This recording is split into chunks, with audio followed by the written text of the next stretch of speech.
So let's take a look at number 2. So we want to find f times g. So we're going to multiply these two together. We have 2x to the third power times the cubed root of x. Bless you. Now we can add these, or we can multiply them by adding the exponents together. So let me change the cubed root to be an exponent. How would I change the cubed root to be an exponent? X to the 1/3 power. So we have 2x cubed times x to the 1/3 power. Now we're going to add these together. So we have 3 plus 1/3. What do we need when we're adding fractions? Common denominator. So I'm going to make it 3/1 and multiply it top and bottom by 3, so we get 9/3. So when we add these together, we get 10/3. So 2 times x to the power of 10/3. So that is what we get when we multiply f times g.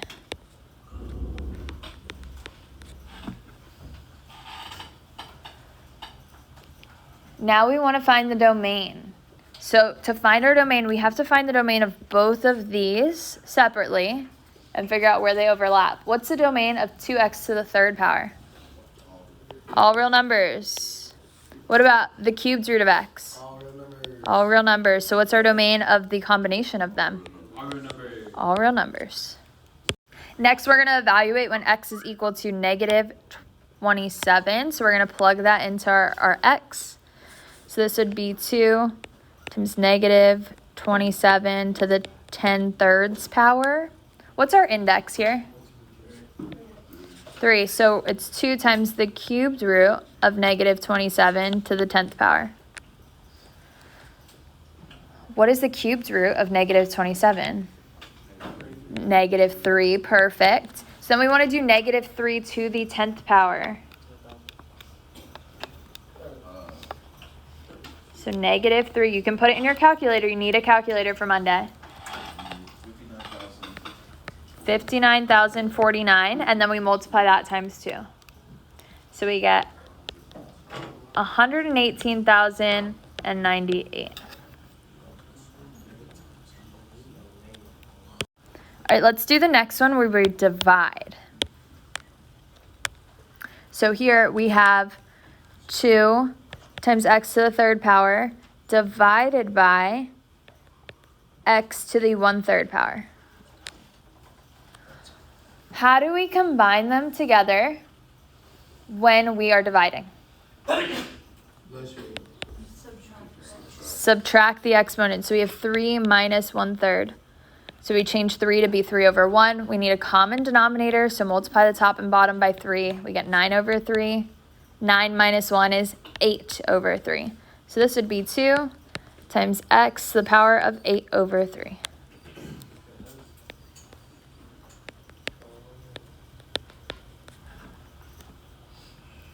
Now our domain is just a little bit different here because we know that our domain of f is all real numbers and our domain of g we said was all real numbers. But yesterday when we talked about domain, we have x in the denominator. So what can our denominator not be equal to? 0. So when we solve this here, we would get x does not equal 0. You solve by taking the cubed root of both sides. Cubed root of 0. Or you cube both sides, sorry. 0 cubed is still 0. So our domain is going to be all real numbers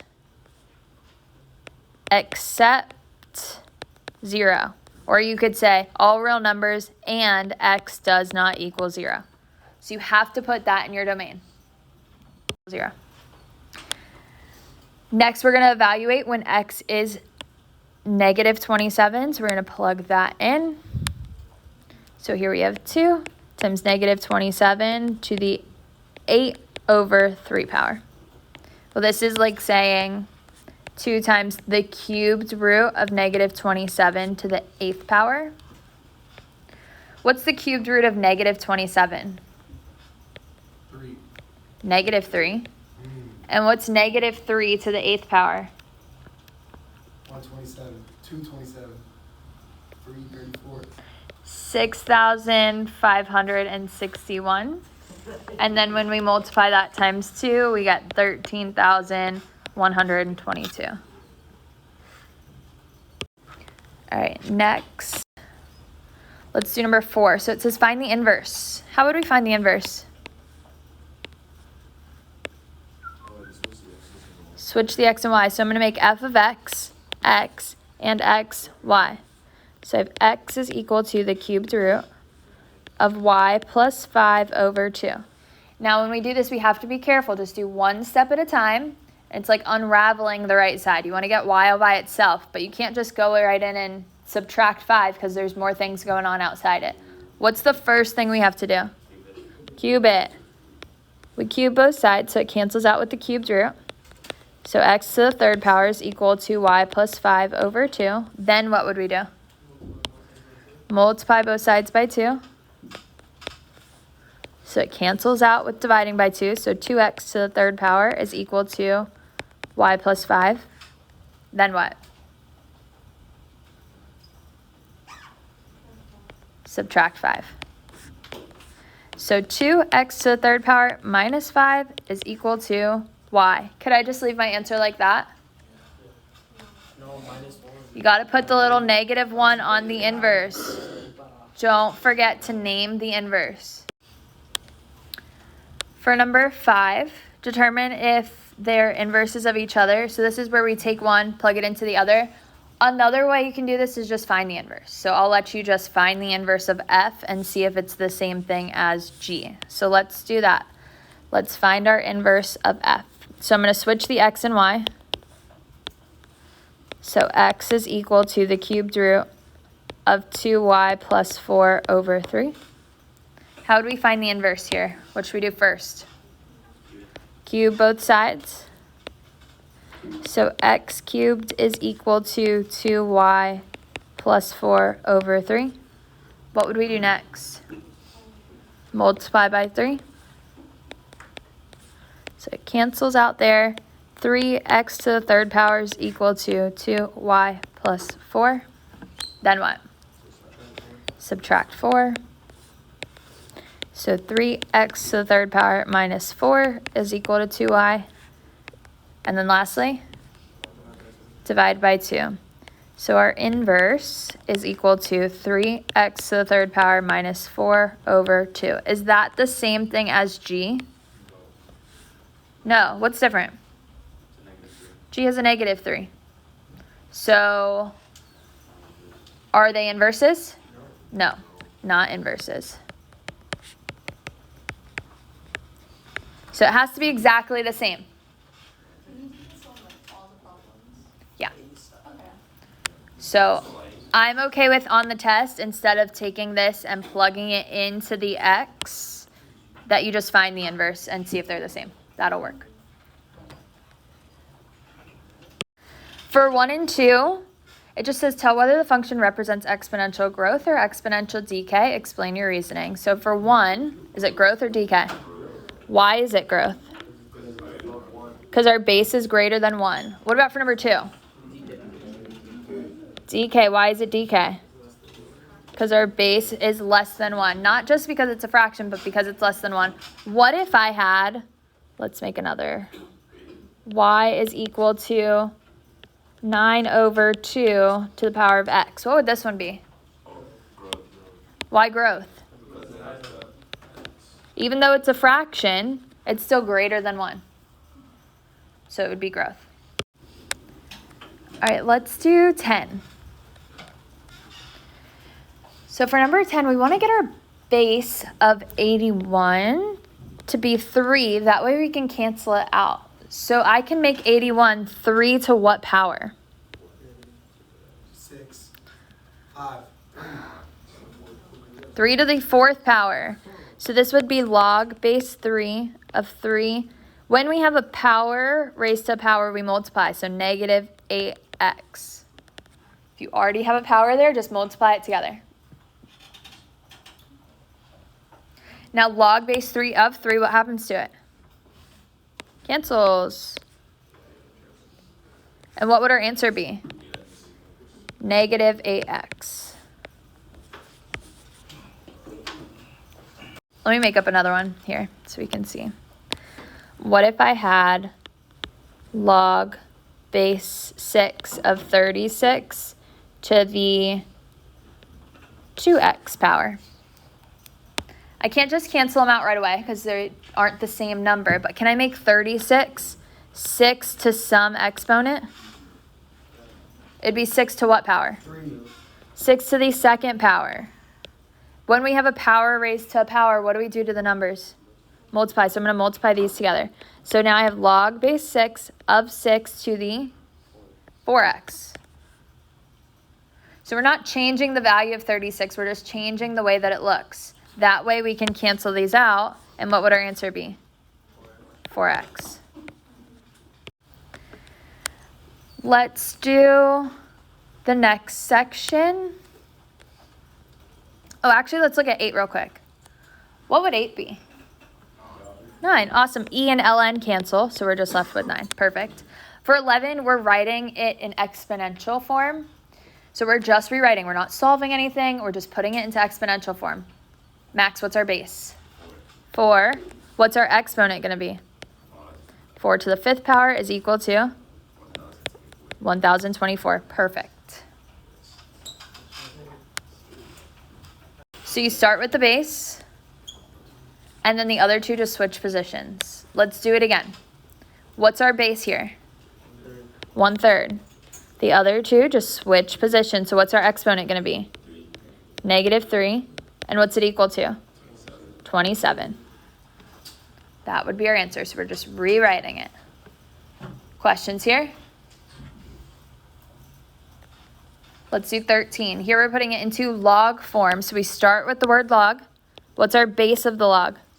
7. The other two just switch positions. So log base 7 of 2,401. And that'd be equal to 4. And 14. Start with the word log when we're putting it into log form. What's our base? 4 of 0.0625, and that's equal to -2.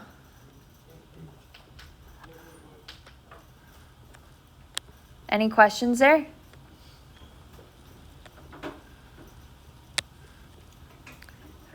All right, for the next two, you're just putting it in the calculator. Make sure you know how to use your calculator. So we take ln of 1.4. You should get 0.336, round your answer to 3 decimal places, so just that. So if you get something other than that, you're doing something wrong in the calculator. What if we have a different base? How would we put this in the calculator?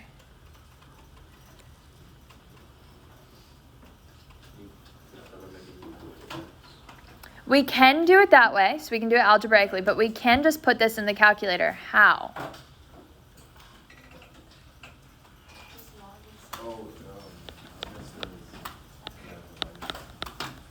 Log of what goes on top? 32, and log of 2 goes on the bottom. Remember, your base goes on the bottom. So we can put it in the calculator. When you put it in the calculator, you should get 5. So if you're getting something different in the calculator and you're putting it all in at once, make sure you close the parentheses to the top. So you want to put the top in parentheses, close the parenthesis, and then divide it by log of 2. No graphing on the test, so don't worry about 18 and 20. Next, let's look at 24. It says you purchase an antique lamp for $150. The value of the lamp increases by 2.15% each year. Write an exponential model that gives the value y in dollars of the lamp t years after you purchased it. So our exponential model equation is the starting amount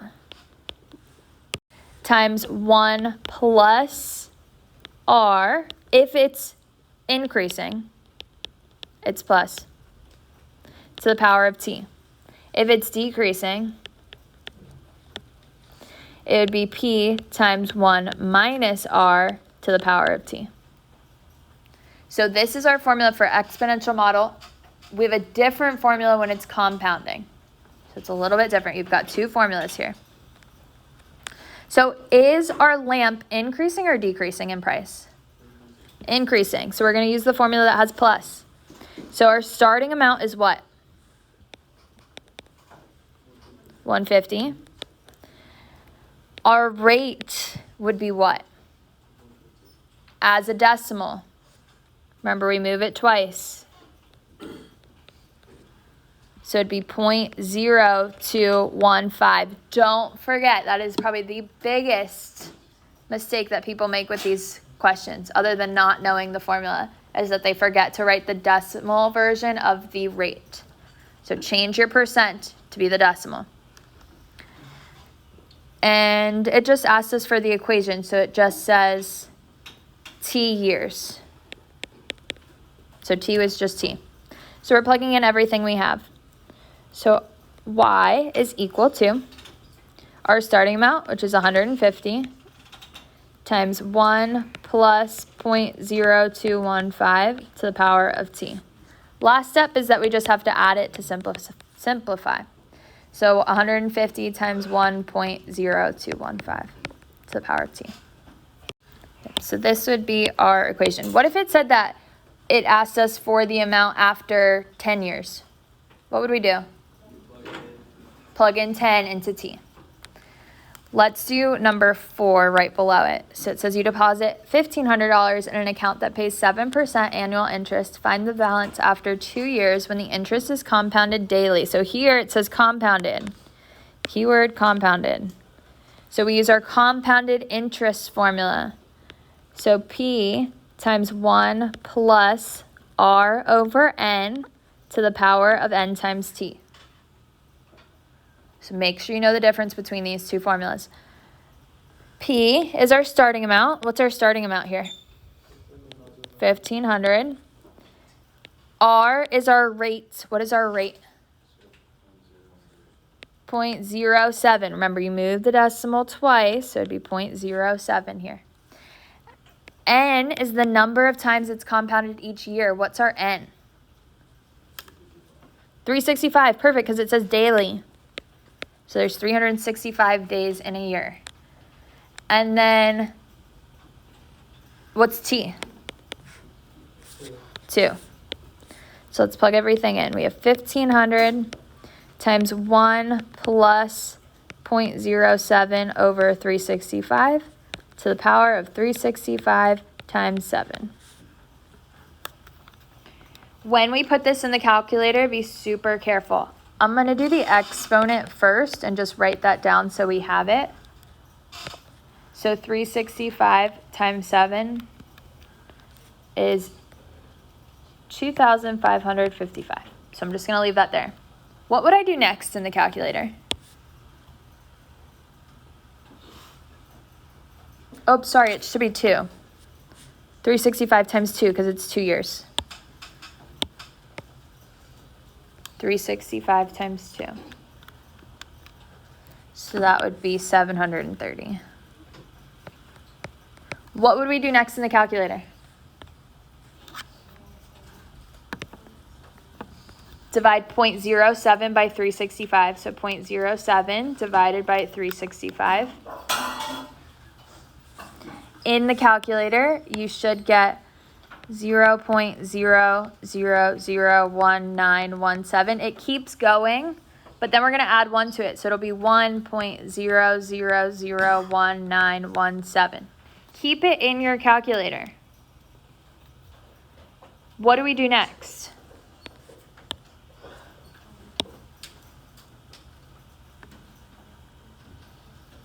Do we multiply or do the exponent first? Exponent. PEMDAS. Exponent comes before multiplication.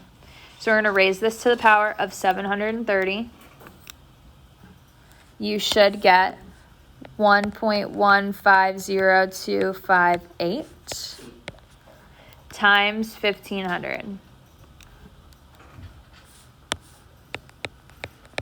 So in the calculator, you should get 1,725.387. Money tells us we round to 2 decimal places. So we're going to look at the third.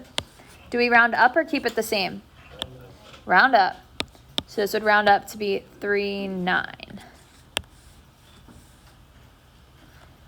Remember, money, you round to 2 decimal places. One other question that I want to practice with you guys, bless you. Let's say it gives you the formula of, we'll say, our starting amount was 10 times 0.8 to the power of t.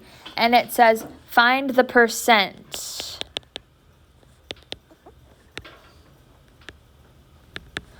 of increasing or decreasing.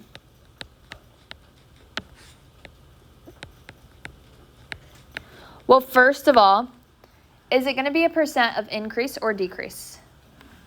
What do we think? Why decrease? Less than 0. Because it's less than 1. Oh, 1. So it's going to be decreasing. And then our formula, when it's decreasing, in the parentheses, we have 1 minus r. So we're going to set 0.8 to be 1 minus r to find what our rate is. So 1 minus r is equal to 0.8. How do we solve for r? Subtract 1. 0.8 minus 1 would be negative 0.2. Divide by negative 1. So our rate is 0.2. Is that our percent? When it says find the percent, what would our percent of this be? 20%. Awesome. We moved the decimal 2 places to the left, so it'd be 20%. 2 places to the right, sorry, when you go backwards. Any questions? Any questions about your test on Monday? Just move it.